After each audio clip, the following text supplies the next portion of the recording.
Good morning, guys. It's Melvin Banks with your midweek inspirational thought for the day, and I have something that I want you to think about.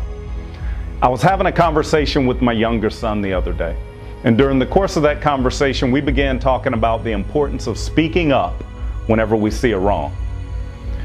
During the course of our talk, he said something to me that I thought was profound, and well, it was something that I think many people are challenged with.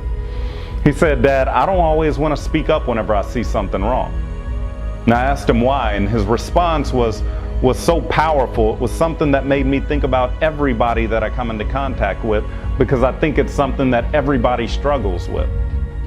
He said, "I don't always want to speak up because I like fitting in. I like being accepted and being a part of the crowd."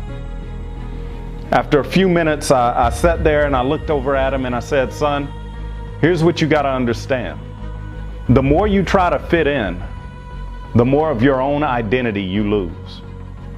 The more that we try to fit in and be a part of the crowd, the more of the things that make us unique, the things that set us aside, the things that cause us to stand out amongst the crowd, the more of those things begin to die off." And this is something that I think everybody is challenged with. When you look at our world today and our social media society, everybody's doing something to try and be noticed, to be a part of the crowd, to fit in. People all want to be accepted. But I think it's important that we understand that even as we want to be a part of the crowd, even as we try to be accepted, we don't want to sacrifice our identity and lose the things that make us unique, the things that were given to us, the gifts that were placed inside of us. Think about this. Everything about you was planned out and made the way that it is for a specific plan and purpose. God had you in mind whenever He did everything He did to create you. He didn't want you to be like the person next to you or the person who you're going to come into contact with later on. He wanted you to be you.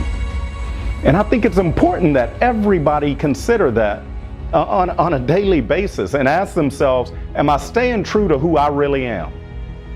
And this is something that I want you to ask yourself every day. Whenever you wake up, look in the mirror and say, am I staying true to who I am? And what I mean by that is, am I utilizing the gifts that I was given? Am I willing to stand up and stand out whenever it calls for it? Am I willing to be unique? Do I have the audacity of uniqueness? The audacity to be myself, even whenever it's uncomfortable? And that's something that I think everybody needs to challenge themselves to do, present company included. So my thought for you is this. Look, if you want to be accepted, that's fine. There's nothing wrong with being accepted. But see, people will accept you whenever you fit in. But they'll respect you when you have the audacity to stand out. If you really want people's respect, be yourself, be unique, be you, be the person that God created you to be. And not only will you fit in, but you'll stand out and you'll also gain the respect of the people that are around you. I want you to take that with you wherever you go. No matter how far it is, no matter who you're in contact with, I want you to take that thought with you. And of course, as you do, enjoy the journey.